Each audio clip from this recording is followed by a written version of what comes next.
Bismillahirrahmanirrahim. Assalamu alaikum. I am Dr. Shahid Latif, Associate Professor at Department of Computer Science, Sarhad University, Peshawar. Today we will start lecture number 5 from the course of Electronics 1. The course code for Electronics 1 is EE216, while this is 2-1 credit hour course. It means that we have to cover 2 hour theory from the course of Electronics per week, while there is 1 credit hour which is equal to 3 contact hour lab work requirement for Electronics 1 as well. The topic we will discuss in this lecture is about the p-n junction formation. Course details are such that we are in week number 3 and today we will learn lecture number 5, and lecture number 5 is about the formation of the p-n junction, which provide the basis for the p-n junction diode. Before starting our new lecture, let's have a look on the previous lectures, lecture 1 to 4. If you remember, in lecture number 1 we introduced the course by explaining the course description, the course tentative outlines, the recommended books for the course of Electronics 1, the prerequisite details like a prerequisite course for Electronics 1 is a linear circuit analysis, and then we define the term electronics formally and informally, and finally in lecture number 1 we also differentiate between the electrical and the electronics fields. In lecture number 2 we discuss the atom and the structure of an atom by discussing the Bohr model. Bohr model presents a planetary structure of the atom. So we also discuss the particles of an atom, that is electrons, protons and neutrons. We discuss the atomic number of any atom and how we can distribute the number of electrons in various shells. We also discuss the valence electrons that exist in the valence shell. We discuss the individual groups known as orbits and the group of orbits, that is shell. Remember that the individual path for each electron is known as an orbit and the group of orbit is known as a shell. And finally in lecture number 2 we discuss the ionization process, where the losing or gaining of electron happens. In lecture number 3 we discuss the classification of matter on the basis of the conductivity, and we get the 3 types of matter, that is the insulators, the conductors and the semiconductors. So we define the term insulators, the conductors and the semiconductors one by one. Then we differentiate among the 3. We also discuss the energy bands or the energy shells and the covalent bond in the silicon crystal. In lecture number 4 we discuss the current in semiconductors or simply conduction in semiconductors. We also discuss the formation of a n-type and p-type material. So in this lecture we discuss that an electron hole pair is created when an electron leaves its atom. Then we discuss the recombination process, where an electron meets again with the hole. We discuss the electron and hole current.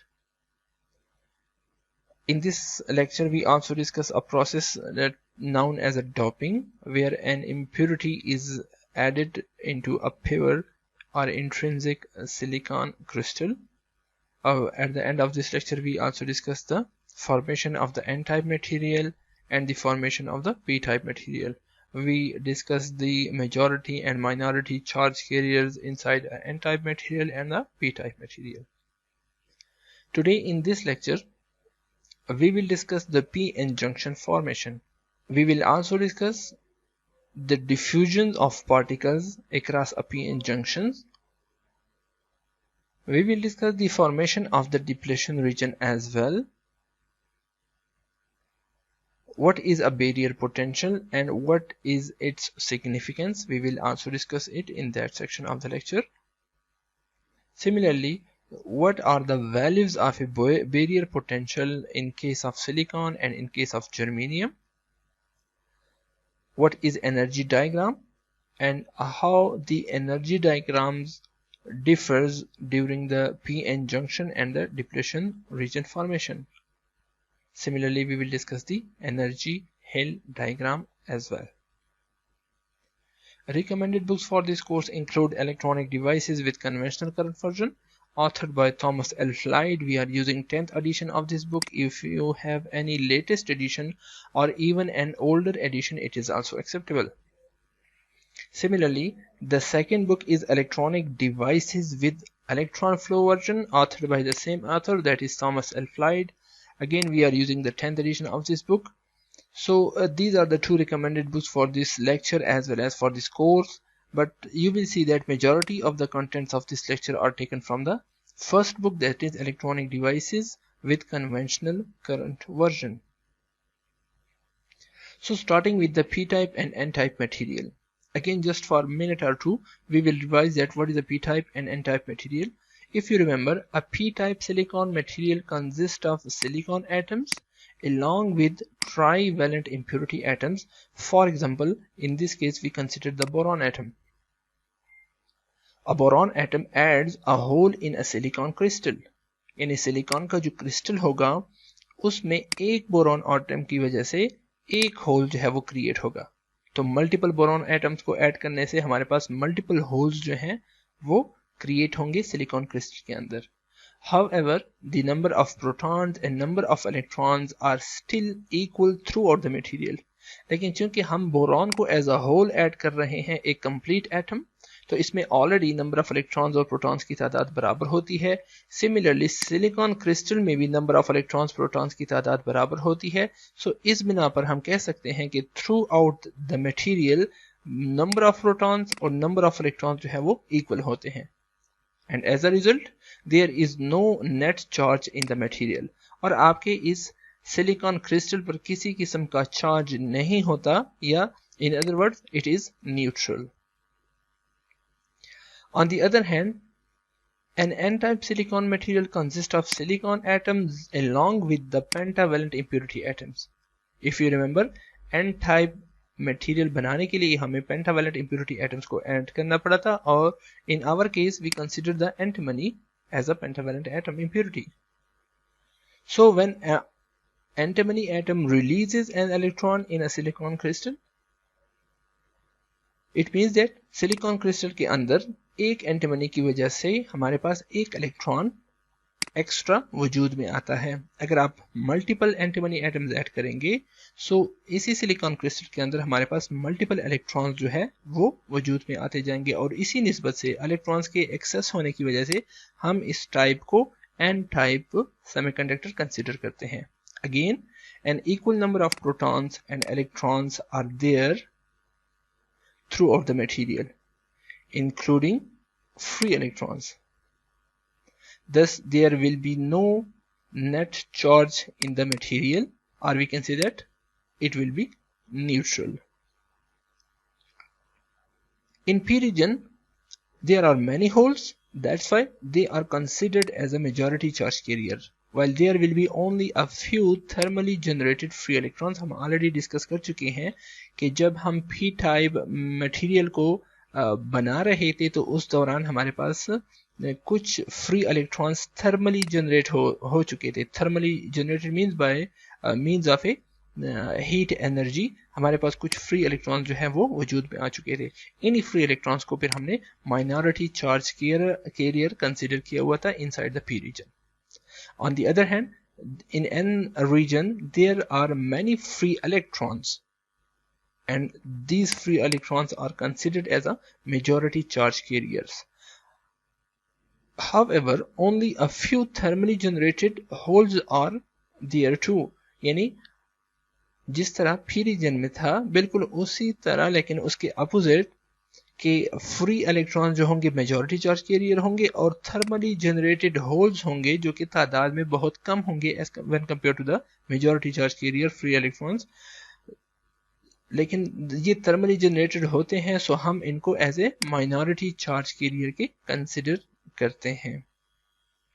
अगर आप इस diagram में देखें तो we have taken a substrate of a semiconductor material, एक semiconductor हमने लिया हुआ है, उसके एक हिस्से पर 1 सेकंड पे हमने पी टाइप मटेरियल को डिफ्यूज कर दिया है या उसको पी टाइप मटेरियल में कन्वर्ट कर दिया है, जबकि दूसरी तरफ हमने उसमें एन टाइप मटेरियल को रिप्रेजेंट किया हुआ है। अगर आप देख सकते हैं कि पी टाइप मटेरियल तभी बनेगा कि जब हम इसमें इम्प्योरिटीज ऐड करेंगे and that impurities are the boron materials या बोरॉन एटम्स होंगे। और एन टाइप मटेरियल तभी पॉसिबल है अगर हम इस सेमीकंडक्टर में एंटीमनी के एटम्स को एज ए इम्प्योरिटी एटम के तौर पर ऐड करेंगे। So we are adding the impurities of a boron and antimony into a semiconductor material, and it will convert that material into either a p-type or n-type material. If you can see that, again a piece or a block of silicon material is considered and it is doped such that a part of it is doped with a trivalent यानी boron impurity। जैसा कि पिछले figure में भी देखा, यहाँ पर भी हमें फिगर गिवन है कि इस सेमीकंडक्टर मटेरियल के आधे हिस्से में या एक पीस में हमने बोरॉन एटम्स को एज ए इम्प्योरिटी एटम के तौर पर ऐड किया।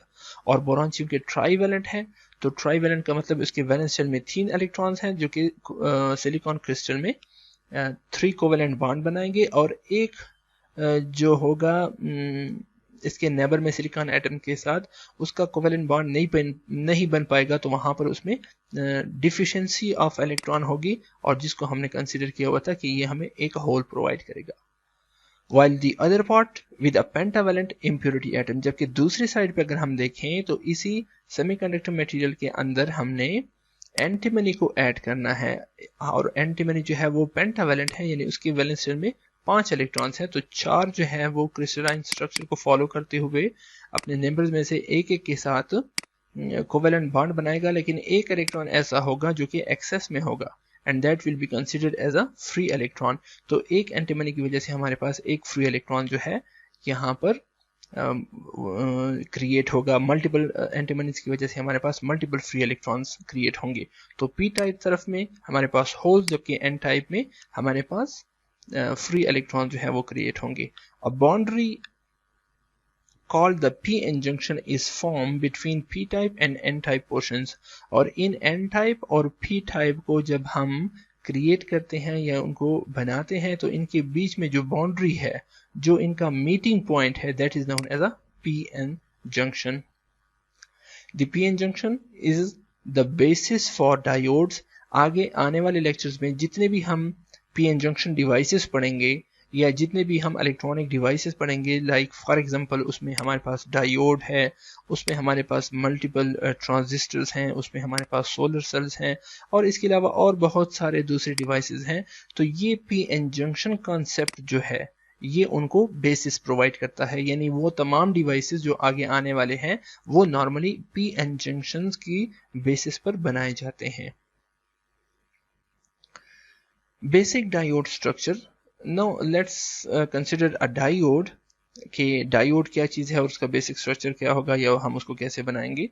So the basic diode structure at the instant of p-n junction formation showing only the majority and minority carriers। If you can see that हमारे पास एक p reason है semiconductor का और दूसरी तरफ हमारे पास n रीजन है, यानी एक ही सेमीकंडक्टर के ऊपर हमने एक रीजन को p डिक्लेयर किया हुआ है p टाइप और दूसरे रीजन को हमने n टाइप डिक्लेयर किया हुआ है।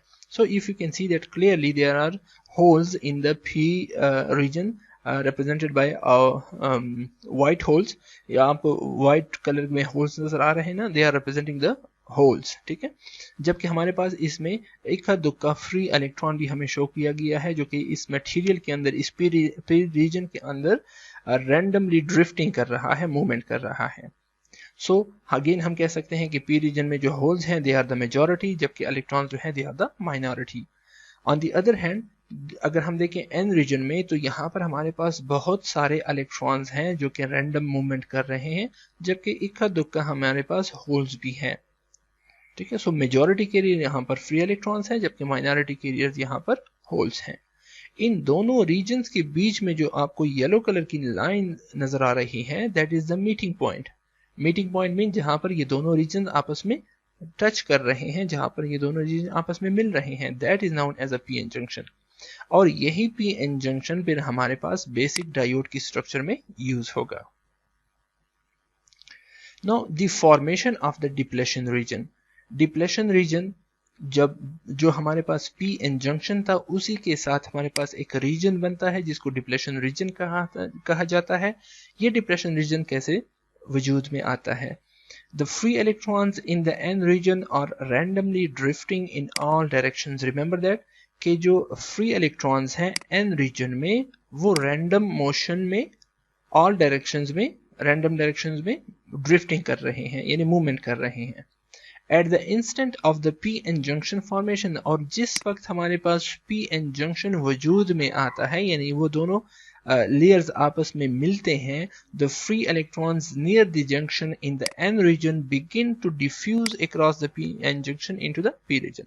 तो अगर हम इस डायग्राम में देखें, इस n रीजन के ये इलेक्ट्रॉन्स जो कि इस जंक्शन के करीब हों और जब ये जंक्शन बन रहा हो तो ये कोशिश करते हैं कि इस रीजन से डिफ्यूज करके p रीजन के अंदर जो है वो दाखिल हो जाएं। Where they combine with the holes near the junction, और जब ये एक दफा n रीजन से निकलकर p रीजन में दाखिल होता है तो फिर इसकी कोशिश होगी कि करीब का जो होल होगा उसके साथ रिकम्बिनेशन कर ले यानी उसके साथ रिकम्बाइन हो जाए। Remember that number of electrons and protons in the n-type material were equal. थोड़ी देर पहले हमने कहा था कि n-type material में इलेक्ट्रॉन्स और प्रोटॉन्स की तादाद सेम थी, इसी तरह से p-type material में इलेक्ट्रॉन और प्रोटॉन्स की तादाद सेम थी, making the material neutral in terms of net charge, और अभी तक इस पर किसी किस्म का चार्ज भी नहीं था। Same was the true for the p-type material, और यही बात हमारे पास p-type material के लिए भी है। लेकिन जब हमारे पास इलेक्ट्रॉन इस रीजन से निकलकर दूसरी तरफ जाएगा, अब यहां पर चार्ज क्रिएट होगा, पॉजिटिव या नेगेटिव। पॉजिटिव होगा या नेगेटिव होगा ये हम देखेंगे बाद में, लेकिन हम कहते हैं इससे पहले तक जब कोई इलेक्ट्रॉन यहां से डिफ्यूज होकर पी रीजन के में दाखिल नहीं हुआ था उस वक्त हमारे पास यहां पर चार्ज जो था net charge that was equal to 0। When the p-n junction is formed, अब एक दफा जब p-n junction बन चुका है, n region loses free electron as they diffuse across the junction.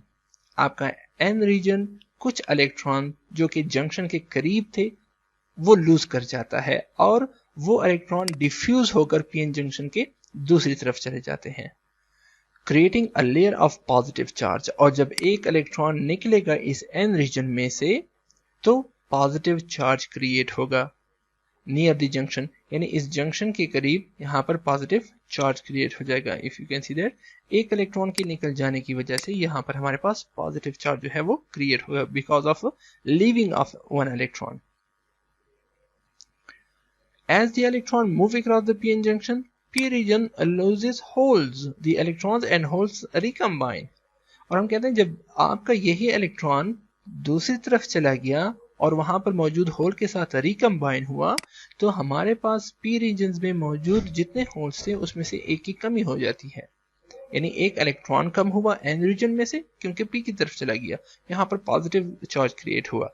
दूसरी तरफ p रीजन में वही इलेक्ट्रॉन होल के साथ रिकम्बाइन हुआ तो यहाँ पर पॉजिटिव चार्ज में कमी आई, एज अ रिजल्ट यहाँ पर नेगेटिव चार्ज क्रिएट हो जाएगा।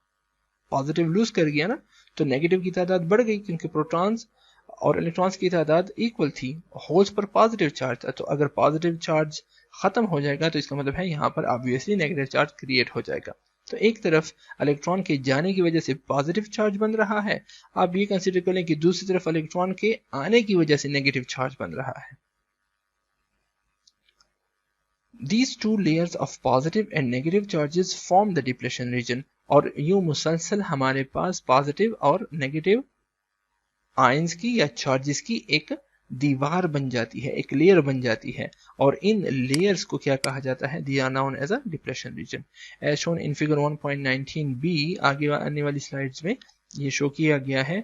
वेयर डिप्लेशन रीजन को हम कैसे डिफाइन करते हैं कि depleted charge carriers that might be electrons और that might be holes due to diffusion across the junction, यानी जंक्शन के अक्रॉस डिफ्यूजन के जरिए से इलेक्ट्रॉन्स और होल्स की वजह से जो चार्ज कैरियर्स की वजह से जो लेयर बन जाती है, that is known as a depletion reason.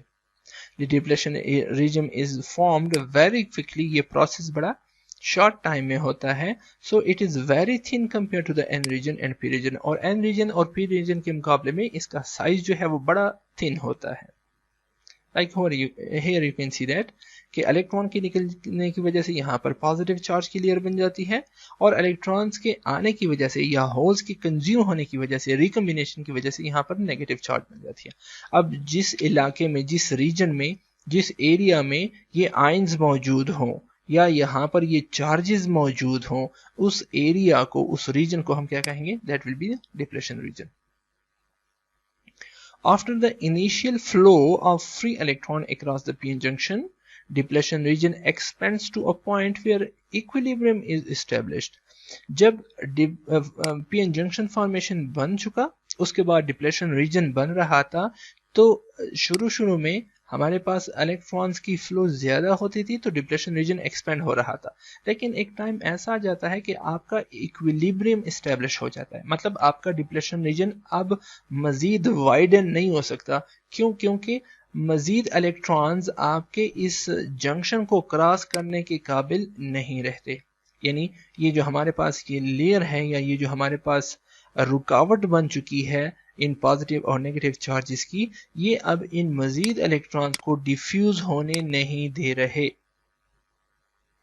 In other words, as electrons continue to diffuse across the junction, more and more positive and negative charges are created near the junction.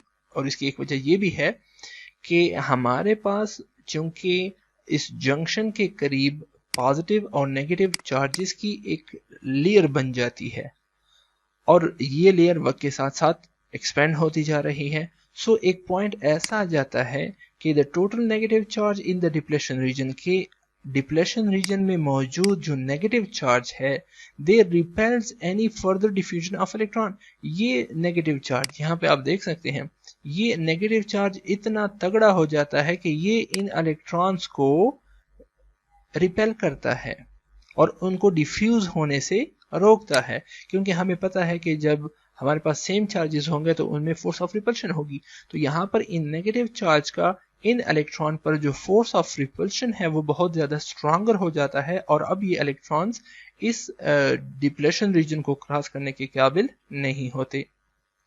So into the p region, like charges repel, okay, and the diffusion stops, और as a result हमारे पास क्या होगा? further diffusion जो है वो stop हो जाएगी।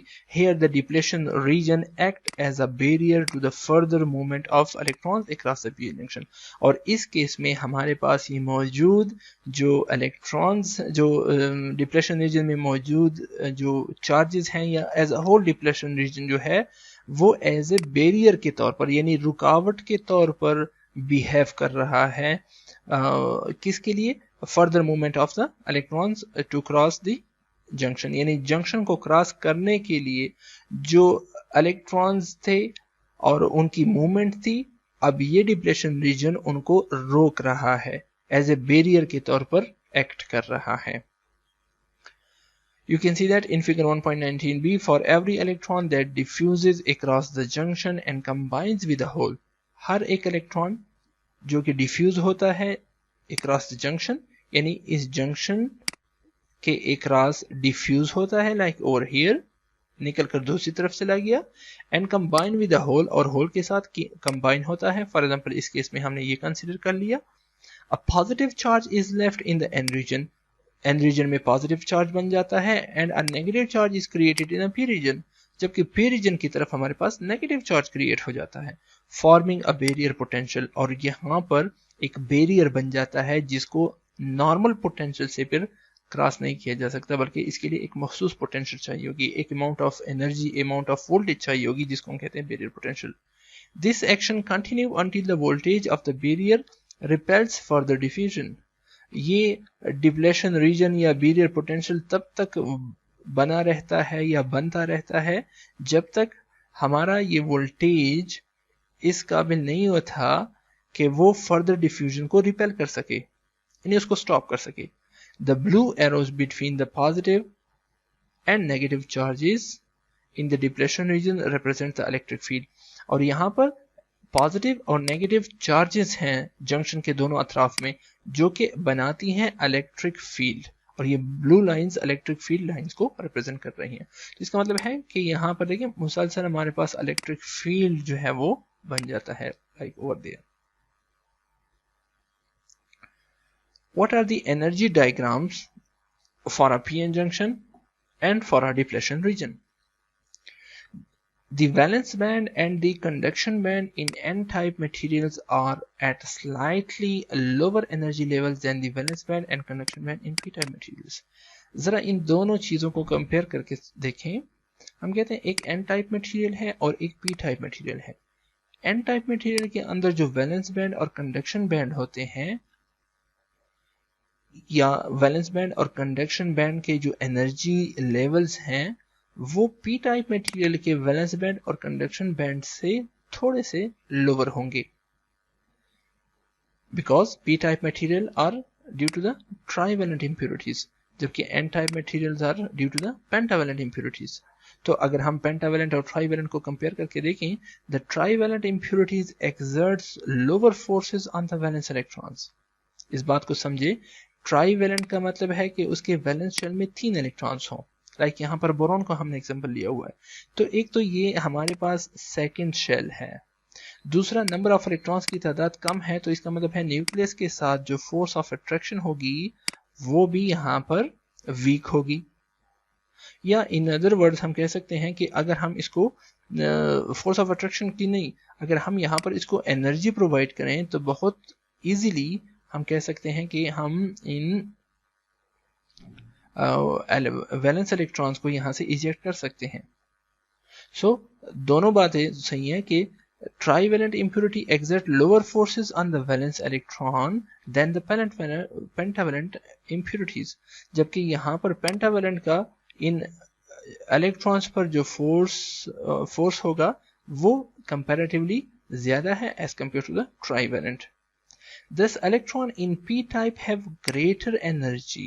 यही वजह है कि p-type मटेरियल के इलेक्ट्रॉन्स की एनर्जी ज्यादा है, इसी वजह से तो वो ज्यादा फासले पर भी है और इसी वजह से उस पर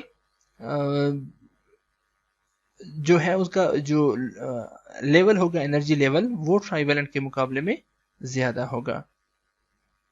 There you can see that thus electron in p-type have greater energy than the electron in n-type, यानी p-type मटेरियल में बोरॉन्स थे और n-type मटेरियल में लेट्स से यहाँ पर फास्फोरस उन्होंने रखा हुआ है। फास्फोरस की एग्जांपल ली हुई है, आप फास्फोरस की जगह पर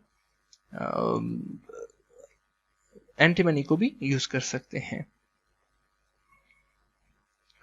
So both energy diagrams are shown again over here. You can see that in phosphorus, in first shell there are 2, in second shell there are 8, while in third shell there are 5 electrons. Similarly in boron, atomic number is 5, so in first shell there are 2, while in second shell there are 3 electrons. So pentavalent के electrons की energy level जो है ज्यादा है as compared to the trivalent atoms. Now अगर हम ये बातें जो अभी हमने बयान की कि पेंटावेलेंट जो हमारे पास एटम्स हैं उनका एनर्जी लेवल ट्राइवेलेंट के एनर्जी लेवल से थोड़ा सा हायर है, तो वो हम एनर्जी डायग्राम्स के जरिए से ज़्यादा बेहतर तौर पर समझ सकते हैं। An energy diagram for a p-n junction during junction formation is shown in figure 1.20a.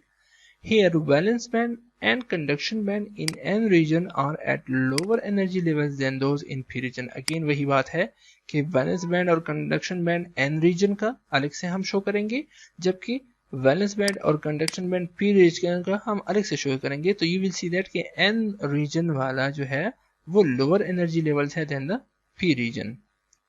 The free electrons in the n region our conduction band can easily diffuse across the junction. They do not have to gain additional energy. Free electrons जो है in the n region, यानी n region के conduction band में जो free electrons होंगे वो इस junction को easily diffuse कर जाएंगे और इनको किसी किस्म की additional energy की जरूरत नहीं होगी। temporarily become free electrons in p region, और जब ये p region में जाएंगे तो कुछ वक्त के लिए टेम्पररी तौर पर फ्री इलेक्ट्रॉन्स बन जाएंगे in the conduction band of the p region. After crossing the junction, the electrons quickly lose their energy. और जैसे ही ये जंक्शन क्रॉस करते हैं ना, इन्होंने जो एक्स्ट्रा या additional energy like this one, ये एडिशनल एनर्जी जो गेन की होती है ये वो लूज कर जाते हैं and fall into the holes in the P reason valence band, और पी रीजन के अंदर मौजूद वैलेंस बैंड में जाके गिर जाते हैं.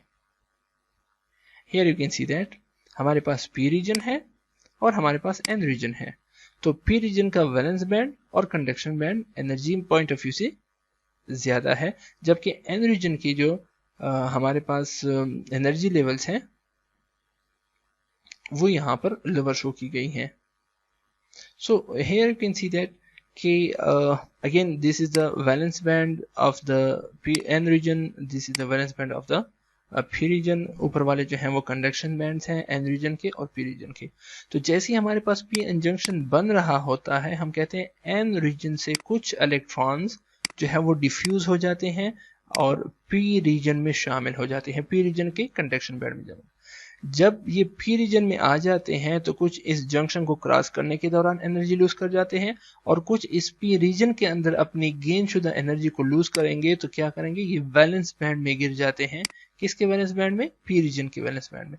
और जब ये पी रीजन के वैलेंस बैंड में गिरेंगे तो वहां पर हमारे पास होल्स होते हैं. इन होल्स के साथ ये दोबारा रिकम्बाइन हो जाते हैं. So this is showing the instant of junction formation के जब जंक्शन बन रहा होता है तो उस दौरान हमारे पास इलेक्ट्रॉन्स की डिफ्यूजन कैसे होती है. As the diffusion continues, जो ये diffusion continues रहता है, the depletion region begin to form and the energy level of the n region conduction band decreases. कि जब जो ये diffusion जारी रहता है, the depletion region begins to form, हमारा depletion region वजूद में आना शुरू करता है and the energy level of the n region conduction band decreases, और n region का जो conduction band था वो डिक्रीज होना शुरू हो जाता है क्योंकि उसमें हमारे पास इलेक्ट्रॉन्स जो है उसमें से डिफ्यूज हो रहे होते हैं. Due to the loss of the higher energy electrons, और जितने ज्यादा इलेक्ट्रॉन्स डिफ्यूज हो जाएंगे across the PN junction, soon there are no electron left in the n region conduction band. तो एक वक्त ऐसा आ जाएगा कि कंडक्शन बैंड के n रीजन में ऐसा कोई और इलेक्ट्रॉन नहीं होगा जिसके पास इतनी एनर्जी हो कि वो इस जंक्शन को क्रॉस करके पी रीजन के कंडक्शन बैंड में दाखिल हो सके. मतलब यहाँ पर ये डिफरेंस इतना ज्यादा हो जाएगा कि अब ये इलेक्ट्रॉन्स इस रीजन में दाखिल नहीं हो सकेंगे. At this point the junction is at equilibrium, और यहाँ पर हम कह सकते हैं कि इक्विलिब्रियम एस्टेब्लिश हो गया है. The depletion region is complete now because diffusion has ceased, और अब डिप्लेशन रीजन जो है वो कंप्लीट हो चुका है और डिफ्यूजन जो है वो स्टॉप हो चुकी है. There is an energy gradient या एनर्जी इंक्लाइन है across the depletion region which act as an energy hill that an n region electron must climb to get to the p region.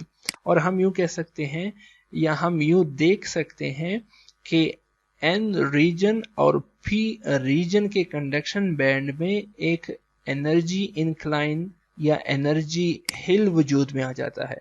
अब इस n reason के electrons को p reason में दाखिल होने के लिए इस एनर्जी हिल को क्रॉस करना होगा, और लाजमी बात है कि इस वक्त फिर इसको एक्सटर्नल रिसोर्सेज पे डिपेंड करना होगा. Note the energy gap between the valence band and the conduction band remains the same. Energy gap जो है वैलेंस बैंड और कंडक्शन बैंड के बीच में, उस पे किसी किस्म का फर्क नहीं पड़ता क्योंकि that is because of the material. Valence band और कंडक्शन बैंड के बीच में जो डिफरेंसेस हैं वो तो मटेरियल की वजह से है कि अगर सिलिकॉन का है तो लेट्स से उसको 0.7 चाहिए, अगर इंसुलेटर है तो उसमें बहुत ज्यादा हाई वोल्टेज वगैरह चाहिए वगैरह वगैरह.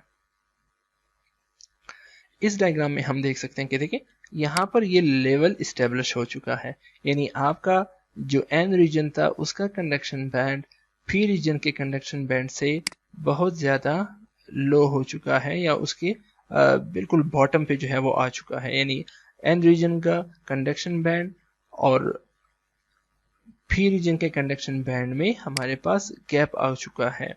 अब ये इलेक्ट्रॉन्स इस एनर्जी हिल को नॉर्मल हालत में, नॉर्मल कंडीशन में क्रॉस नहीं कर पाएंगे, क्योंकि पी एन जंक्शन जो है वो बन चुका है, डिफ्यूजन जो है वो सीज्ड हो चुकी है और डिप्लेशन रीजन जो है वो वजूद में आ चुका है। तो that is the energy diagram at equilibrium, कि अब इक्विलिब्रियम एस्टेब्लिश हो चुका है। अगेन हमने देखा कि कंडक्शन बैंड और वैलेंस बैंड के बीच में जो गैप है वो चाहे एन रीजन की तरफ है चाहे पी रीजन की तरफ है, वो अनअफेक्टेड है, उस पर किसी किस्म का इफेक्ट नहीं है। What's the barrier potential? Barrier potential को समझने से पहले let's have a look on the Coulomb's law. Coulomb's law state that a force acting on charges, कि चार्जेस पर एक फोर्स जो है वो एक्ट कर रही होती है। If both are positive then force of repulsion apply होगी, और अगर दोनों डिफरेंट हैं यानी पॉजिटिव और नेगेटिव चार्जेस हैं, सो इन पर फोर्स ऑफ अट्रैक्शन अप्लाई होगी।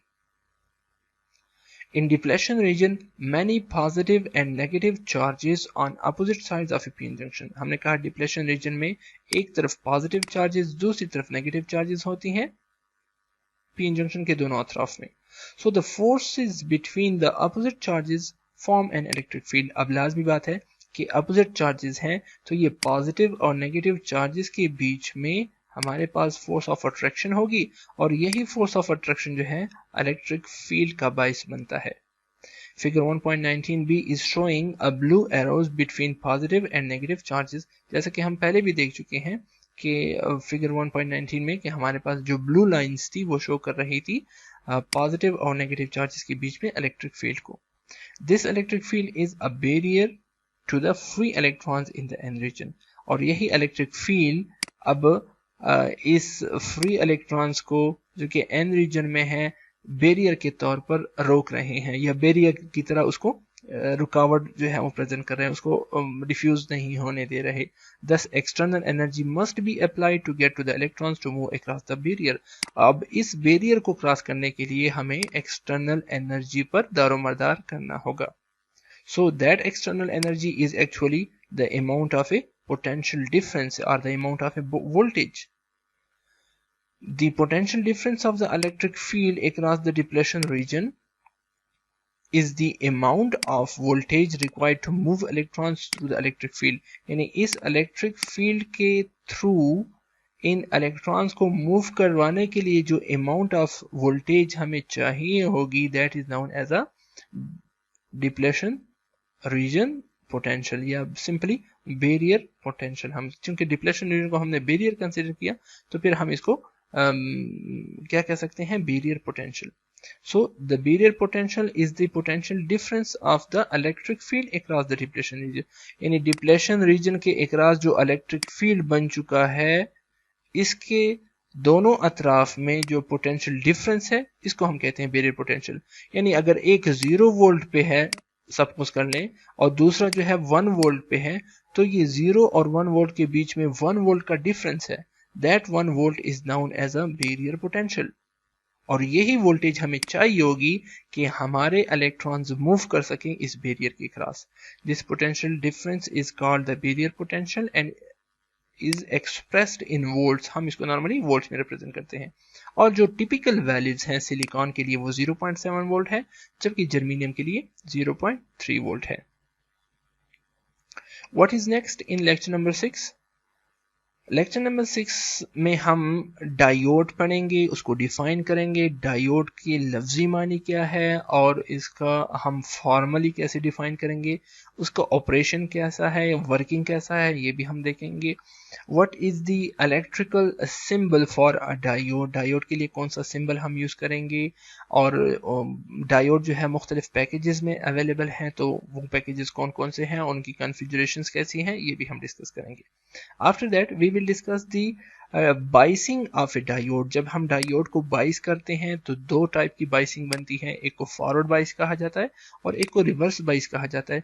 तो forward biasing of a diode कैसी होती है, what are the required conditions for a forward bias, forward बाइस एंड इफेक्ट ऑफ फॉरवर्ड बाइस ऑन द डिप्लेशन रीजन, यानी आपके डिप्लेशन रीजन पर फॉरवर्ड बाइस के इफेक्ट्स क्या होंगे, what is the barrier potential and what are the effects of a barrier potential during the forward bias। और जब डायोड फॉरवर्ड बाइस में होगा तो उस पे बैरियर पोटेंशियल का क्या असर होगा।